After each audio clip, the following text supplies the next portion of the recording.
at the sister dealership to Western Avenue and Park Lane. So basically where my GT8 is going to get looked after when it comes in for its service in the future, that kind of thing. But the reason I'm here is because inside the showroom is a new Vanquish S. So we're going to head inside and take a look, because up to this point, I've not actually filmed a Vanquish S at all. But firstly, outside, I'm just going to point out the rather lovely DB11 sat over there, and next to it, the Stratus White Vanquish as well. That is a very, very nice car. Now, I was hoping I was going to drive out in the GT8 today, but in fact, I've come in the Focus RS, which is tucked up there. And the reason for that is basically how horrendous the weather is here in the UK at the moment. And that is basically why so many videos I'm having to do inside, because I can't go anywhere. The weather is disgusting, and no one wants to get their cars out to go for a drive, kind of understandably, just like myself, not wanting to get it filthy and grimy sitting in traffic in rain like we have today. Certainly not in a nice new Aston Martin anyway. But we're going to head inside. I'm here also to chat to George, my salesman, who was at the collection day up at Gaydon at the factory. But we'll take a look at the new Vanquish S. The car is lurking just inside the door here then, but this is it, the new Aston Martin Vanquish S. Just going to take a little walk around it now, show you some of the details and features that have changed from the previous Vanquish, and hopefully we'll be able to hear it as well. But it's based around the familiar 6-litre V12, that beast of an engine from Aston Martin, but this time with 600 horsepower, 630 Newton meters of torque as well. So 0 to 62 miles an hour, 3.5 seconds and a top speed of 201.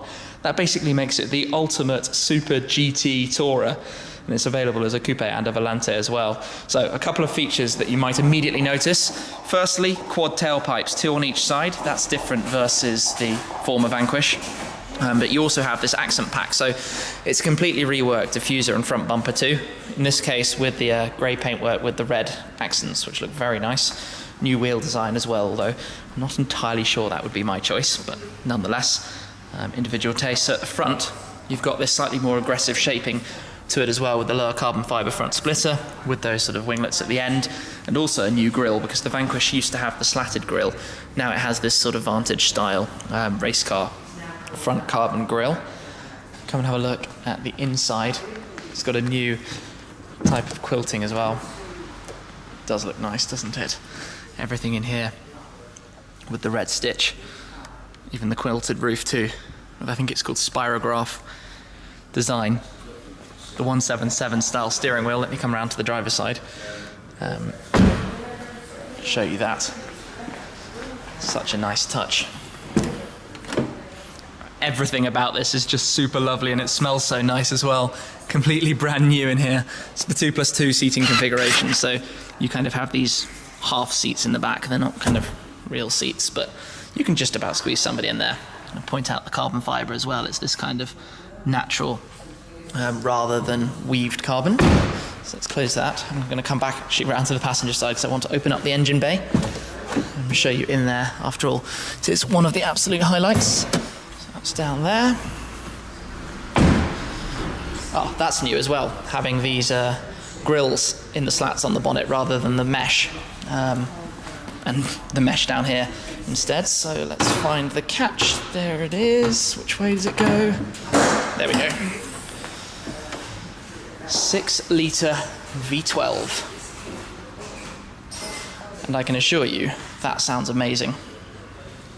And you get your final inspection plaques, where I have the CEOs on my car, which is really quite special. So look at this, carbon fibre. The whole bodywork on this car, every body panel is carbon, which is lightweight and makes it really rather special as well. Obviously you have the visible carbon on parts like the strakes and around the lower sections, but every panel is carbon, whether it's painted or not. So let's shut this back down. Clicked into place. I think it's time to grab the key and fire it up. Wow! That's a good noise. Rumble of the V12. It's a hard one to decide what's better between that and the FF.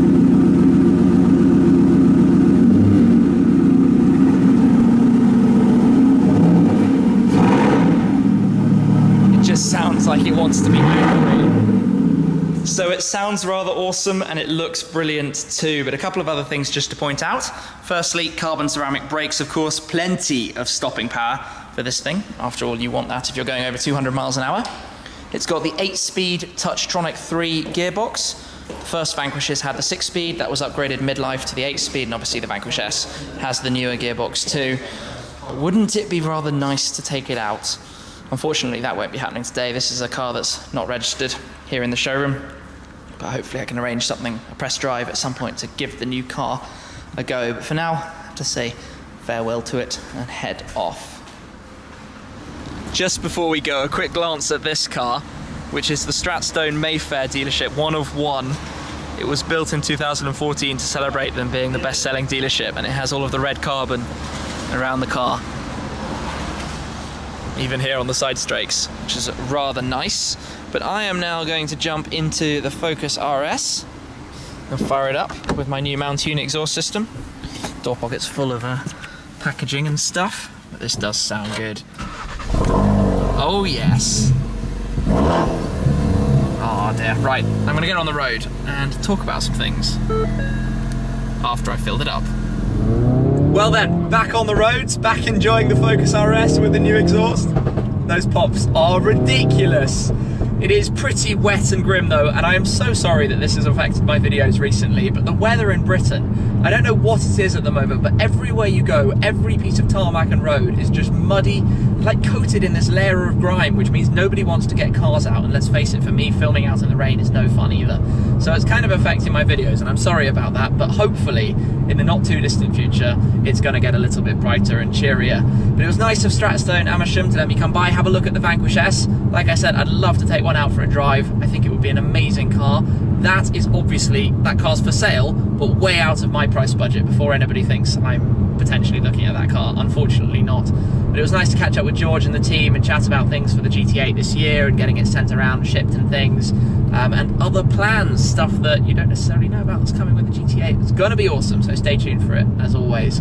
But yeah, I wanted to talk a little bit more about filming videos and how I'm doing lots of talking pieces at the moment. And it's the kind of thing that happens every year, because obviously in November, December, January, February, it's much, I guess, harder for me to be creative and come up with ideas for my video content. It's much harder to access cars. It takes much more to go and fly and film a car in another country, because if I go to Germany, for example, I could get snow, and that could mean that I can't then take a car out on the road. Companies might not let me. It doesn't make the best video anyway. So it's really, really hard to keep producing kind of daily content, daily videos. Obviously, I will always try and do my best to try and find things. We spend a lot of time talking to different companies and things all the time, literally every day, to try and work out what could be on the agenda. But obviously shuffling in also stuff that's under embargo, so videos I have to film and then put out later, which is something I know that people know I do on Instagram, but unfortunately, if I've delayed it, it means I had to. I wasn't allowed to post it out sooner, otherwise I would have done. So although I can go and visit places like here, and some test drives around and about, unfortunately it's very difficult to do something every day, which is why I started the Fuel for Thought series. Just a way for me to, I guess, talk a little bit more about some of the deeper questions about cars and things people, or my experiences and the costs, and more about the ownership, and I think people are enjoying that. So in general, I apologise for the slight overload of content at the moment. That might be me doing exactly what I'm doing right now, waffling on a little bit, but I think sometimes it's quite nice to talk to you. There are a lot of you out there. This year should be the 1 million year. That's going to be coming up to 1 million subscribers in a couple of months. Just for... Oh yes! It's quite addictive. It's very fun in this car. Now with the new Mountune kit. So yeah, it's an exciting year. There's a lot happening. Everybody keeps asking me what I'm going to do for 1 million subscribers, and at this point I'm afraid I have no idea. We're trying to float some things, but at the end of the day I don't know when it's going to be. It might come in the middle of a road trip, it might come perfectly in line with the delivery of a car. We will just have to wait and see, but either way it's going to be awesome. Well, I mean, it already is awesome. There are 920,000 odd of you out there, so thank you very, very much. I really appreciate it. But I'm going to head back now. I've got a lot of stuff coming right up. As I said, next trip is literally about to start, so stay tuned for what am I going to be doing. I'm catching up with AMG. I'm going to be visiting Volterbach, the home of AMG. driving a new C63S, because I've not driven one up to this point. Then I'm going to be driving the new Panamera 4S with race chip, so it's not so standard either. Then what else is on the agenda? I'll be taking that into the Alps, to the French Alps, where I'm going to hopefully do some fun stuff. We'll see. Maybe a bit of skiing. Well, I'll be skiing. Maybe some videos of skiing. And then I've got a couple of other places to visit as well. So there's lots of cool content coming. And that ends basically just in time for the Geneva Motor Show, I think. No, I say that. There's actually more trips abroad before then. Goodness, it's going to be a busy schedule. Anyway, I'll be sharing it all with you as always. I'm going to pull in right here because I need some petrol. Thank you very much for watching, guys, and I'll catch up with you again very soon. Cheers!